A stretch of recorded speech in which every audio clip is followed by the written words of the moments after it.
دنیا میں ہم فیصلے نہیں کر سکتے نیتوں کے بارے میں، کسی کی نیت پر شک کرنا، حملہ کرنا جائز نہیں، ہمیں کیا معلوم؟ یہ دلوں کا حال ہے، اور دلوں کا حال اللہ جانتا ہے۔ علیم بذات الصدور اللہ تعالیٰ ہے، وہ جو فرمایا گیا کہ ان اللہ لا ينظر الى صورکم ولا الى اموالکم ولکن ينظر الى قلوبکم واعمالکم۔ اللہ تمہاری صورتوں اور مالوں کو نہیں دیکھتا، وہ تمہارے دلوں کو دیکھتا ہے اور تمہارے اعمال کو دیکھتا ہے۔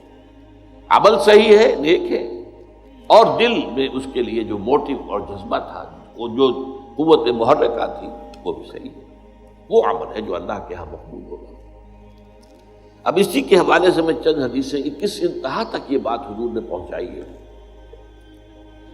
حضور نے فرمایا من صلی یرائی فقط اشرکا ومن صام یرائی فقط اشرکا ومن تصدق یرائی فقط اشرکا۔ جس نے دکھاوے کے لیے نماز پڑھی اس نے شرک کیا۔ اب نماز تو بہت بڑا نیکی کا فعل ہے، بہت بڑا نیکی کا فعل ہے، یہ تو ارکان اسلام میں سے رکن اعظم ہے، الصلاۃ عماد الدین، لیکن اس کے پیچھے بھی نیت اگر دکھاوے کی ہے، ریاکاری کی ہے، اپنی دینداری کا اور اپنی تقویٰ کا روب گانٹنا ہے لوگوں کے اوپر، تو پھر یہ شرک ہے۔ ومن صام یرائی فقط اشرکا، اور جس نے روزہ رکھا دکھاوے کے لیے اس نے شرک کیا۔ ومن تصدق یرائی فقط اشرکا، اور جس نے صدقہ و خیرات دیا دکھاوے کے لیے، ریاکاری میں، اس نے شرک کیا۔ اور شرک سے زیادہ بڑا گناہ، گھنامنا گناہ اور کوئی نہیں۔ 2 مرتبہ سورہ نساء میں یہ آیت آئی ہے، ان اللہ لا یغفر ان یشرک بہ ویغفر ما دون ذلک لمن یشاء۔ اللہ تعالیٰ اسے ہرگز نہیں بخشے گا کہ اس کے ساتھ شرک کیا جائے، ہاں اس سے کم تر جس کو چاہے گا معاف فرما دے۔ ایک اور حدیث میں اس سے بھی زیادہ باریک بات کہی گئی۔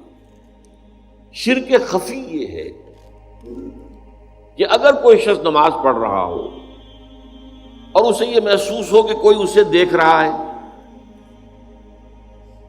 تو وہ سجدہ لمبا کر دے، یہ شرک خفی ہے۔ ایک شرک جلی ہوتا ہے جو نظر آ رہا ہے شرک ہو رہا ہے، بت کو سجدہ کیا جا رہا ہے، قبر کو سجدہ کیا جا رہا ہے، شرک جلی۔ ایک شرک خفی ہے، چھپا ہوا شرک اندر دل میں، کہ آپ نماز پڑھ رہے ہیں، آپ نے دیکھا کچھ لوگ دیکھ رہے ہیں مجھے، تو آپ لمبا سجدہ کر دیے۔ اس کا آپ تجزیہ کر سکتے ہیں، سمپل میتھمیٹکس ہے۔ اگر وہ پہلے 5 سیکنڈ کا سجدہ کر رہا تھا اور اب اس نے 10 سیکنڈ کا سجدہ کیا ہے، تو یہ 5 اضافی کس کے لیے کیے؟ 5 تو ہو گئے اللہ کے لیے، پہلے وہ کر رہا تھا، لیکن یہ 5 جو اضافی منٹ لگے ہیں یہ کس کے لیے؟ تو لوگوں کے لیے، ریاکاری کے تحت ہوئے۔ تو ایک سجدے کے 2 مسجود ہو گئے، ایک مسجود اللہ کی ذات ہوئی اور ایک مسجود وہ لوگ ہیں جنہیں دکھایا جا رہا ہے۔ اس میں حضور صلی اللہ علیہ وسلم کی دعوت سے اور تربیت سے جس حد تک باریک بینی آ گئی تھی صحابہ کرام میں، اس کی مثال جو ہے وہ حضرت علی رضی اللہ تعالیٰ عنہ کا ایک واقعہ ہے۔ عین جنگ میں ایک شخص سے دو بدو مقابلہ ہوا اور حضرت علی رضی اللہ تعالیٰ عنہ نے اس کافر کو، مشرک کو زیر کر لیا، اس کے سینے پر سوار ہو گئے۔ اب خنجر بھونکنے والے تھے کہ اس نے نیچے پڑے ہوئے بھی منہ پر تھوک دیا حضرت علی رضی اللہ تعالیٰ۔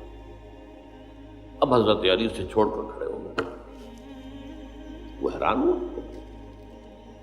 وہ جسے آپ انگریزی میں کہتے ہیں to add insult to injury, میں نے تو اور توہین کی تھی، ان کی انسلٹ کی، یہ مجھے چھوڑ کر کھڑے ہو گئے، کیوں؟